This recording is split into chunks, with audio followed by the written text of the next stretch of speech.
जैसा कि आप जानते हैं कि अर्जुन महाभारत के युद्ध में अपने स्वजनों को देखकर भयभीत होने लगता है।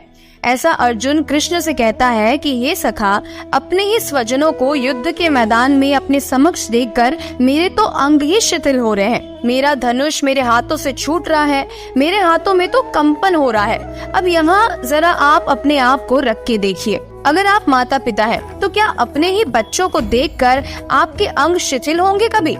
यहाँ अर्जुन अपनी मनोदशा को छिपाने की कोशिश कर रहा है, लेकिन जैसा कि हमने पहले ही जान लिया, यहाँ कोई अपने भीतर की सच्चाई को छिपा नहीं सकता। आज नहीं तो कल उसकी सच्चाई उसके खुद के शब्दों द्वारा, उसके व्यवहार द्वारा और यहाँ तक कि उसकी सिर्फ आंखें भी हमें बता देती है कि सामने वाले मनुष्य के भीतर क्या है, उसका सच क्या है और वो बाहर क्या दिखाने की कोशिश कर रहा है। लेकिन उसे बारीकी से समझने के लिए हमारे अंदर वो समझ, वो प्रज्ञा होनी बहुत जरूरी है, और वो ज्ञान हमें इस पूरी दुनिया में केवल भगवत गीता ही प्रदान कर सकती है। क्योंकि मनुष्य के इतिहास में एकमात्र कृष्ण ही थे जिनकी प्रज्ञा इतनी ज्यादा निपुण हो चुकी थी, जिसके कारण उनके मुख से भगवत गीता जैसे ज्ञान की अमृत वर्षा हुई, जिसके समान इस संसार में दूसरा कोई ज्ञान नहीं है। अगर आपने एक बार भगवत गीता को सही मायने में समझ लिया तो उसी पल से, उसी क्षण से आपका पूरा जीवन चमत्कार की तरफ बदल जाएगा और आप खुद भी नहीं समझ पाएंगे कि ये जादू आपके जीवन में आखिर हुआ कैसे। अब आगे बढ़ते हैं। आप खुद सोचिए कि आप किसी अपने से बहुत प्यार करते हैं और आप उससे कहते हैं कि तुम्हें देख के तो मेरे अंग शिथिल हो जाते हैं, मेरे शरीर में कंपन उठने लगता है, या फिर तुम्हें तो देखते ही मेरे रग रग में क्रोध की ज्वाला उठने लगती है, लेकिन मैं आपसे बहुत प्यार करता हूँ। आप खुद सोचिए ये कैसा प्यार है। और अर्जुन एग्जैक्टली यही बात कर रहा है। मेरे स्वजनों को देख के मेरे तो अंग ही शिथिल पड़ रहे हैं। तो ये कैसा प्यार है अपने स्वजनों के प्रति कि उन्हें देखते ही मुंह ही सूखने लगता है। और यही बात आपको भी समझनी है कि लाख छुपाओ तुम राज गहरा, लेकिन ये कभी छुप ना सकेगा, क्योंकि इस प्रकृति की रचना ही कुछ ऐसी है, इस पूरे ब्रह्मांड की रचना ही ऐसी है कि आप चाह के भी कुछ छुपा नहीं सकते। अब आगे गीता सुनिए। अर्जुन कहता है कि मेरे तो हाथ से गांडीव धनुष ही गिर रहा है, मेरी त्वचा जल रही है। अब आप खुद समझ पा रहे होंगे कि अर्जुन ये कैसे कैसे कमाल दिखा रहा है, वो भी हमारे धुरंधर कृष्ण के सामने, जिनसे पक्का साइकोलॉजिस्ट ही इस पूरी दुनिया में कोई नहीं है, जिनसे बड़ा ज्ञानी ही कोई नहीं है।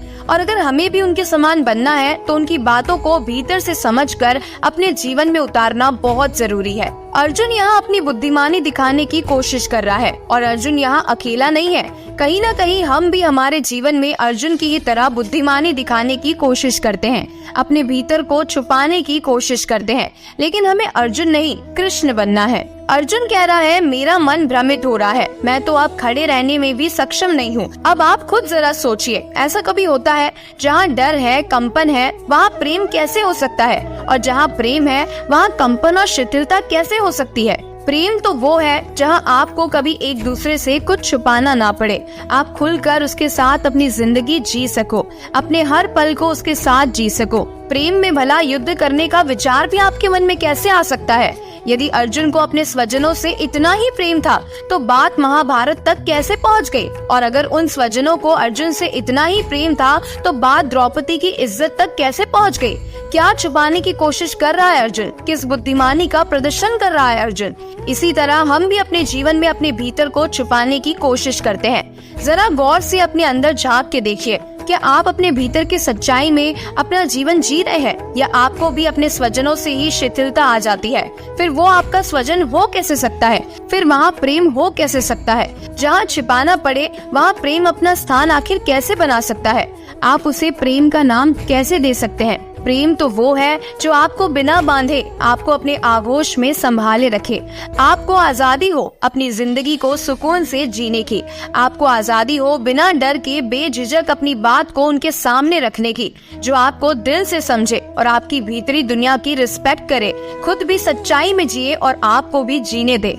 ऐसे स्वजन जिन्हें देखकर कायरता पकड़े, वो स्वजन भला कैसे हो सकता है? इस दुनिया में हमेशा दो तरह के लोग होते हैं। पहले वो जो बहुत महान है, सफल है, जिन्होंने अपने जीवन में बड़ी बड़ी ऊंचाइयों को हासिल किया है। और उन सब में एक ही समानता है कि उनकी आंखों में, उनके बिहेवियर में और उनके वर्ड्स सब आपस में मेल खा रहे हैं। उनमें कभी कोई अंतर नहीं है। जिनके भीतर की दुनिया और बाहर की दुनिया में कोई अंतर नहीं है, वो पहली कैटेगरी में आते हैं। वो महान लोग होते हैं। और दूसरे वो लोग होते हैं जो अपने पूरे जीवन में सिर्फ और सिर्फ दुखी है, सिर्फ कष्ट ही कष्ट भोग रहे हैं, असफल हैं, सिवाय परेशानियों के उनके जीवन में दूसरा कुछ है ही नहीं। और ये सारे दुख, असफलताएं इसलिए है क्योंकि वो कुछ छुपाने की कोशिश में लगे हैं। उनका भीतर और बाहर कभी सेम है ही नहीं। उनकी कोई भी बात उनके भीतर से मेल ही नहीं खाती।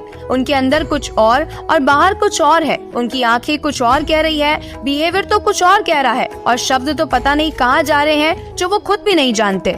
ऐसे लोग ही सबसे पहले कहते हैं कि भगवान सब जानता है, तो तुम किससे छुपा रहे हो? यहाँ तो हर एक कण कण में सिर्फ वो परमात्मा ही है। हर एक जीव में, मनुष्य में, प्राणी में, प्रकृति के एक एक कोने में सिर्फ वही है। तो तुम किससे छुपा रहे हो और क्या छुपाने की कोशिश कर रहे हो? ऐसे लोग अपने जीवन में सिर्फ संघर्ष करते रह जाते हैं और सिवाय संघर्ष के उनके जीवन में और कुछ नहीं बचता। सिर्फ दुख, तकलीफें और संघर्ष, क्रोध, रोना, तकलीफ, असफलताएं ही उनका जीवन बन जाती है। और एक दिन इन्हीं से जूझते जूझते वे इसी में मर जाते हैं। अब यहाँ पर कोई ना कोई ऐसी फोर्स है जो अर्जुन पर काम कर रही है, और उसी फोर्स की वजह से अर्जुन ऐसी बुद्धिमानी की बातें करके कृष्ण को भ्रमित करने की कोशिश कर रहा है। अब यहाँ आपको एक और साइकोलॉजी बहुत ध्यान से समझनी है।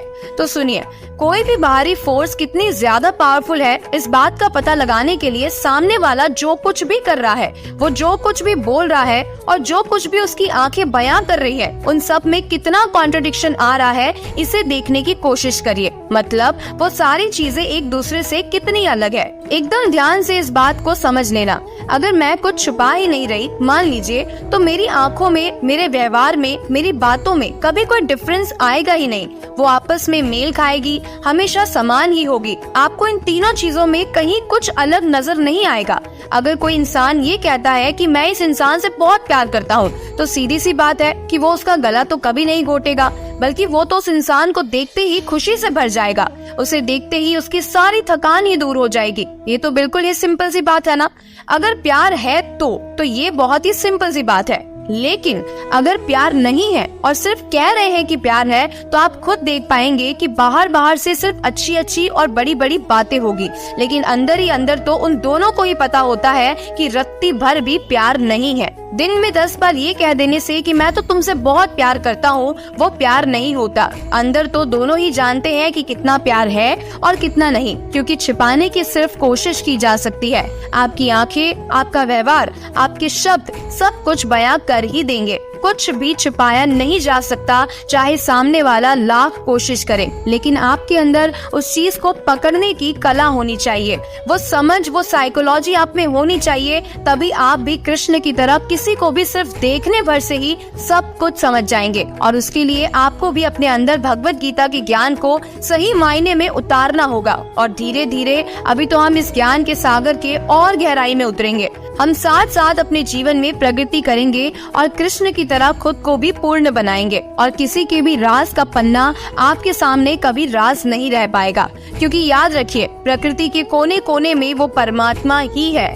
हर एक चीज भगवान का ही अंश है। आप भी भगवान ही है। आप में भी वो सारी कलाएं, वो सारी शक्तियां हैं जो कृष्ण में थी। बस जरूरत है तो उसे पहचानने की, और उसके लिए आपको मेरे साथ इस ज्ञान की यात्रा में मेरे साथ साथ आगे बढ़ते रहना होगा।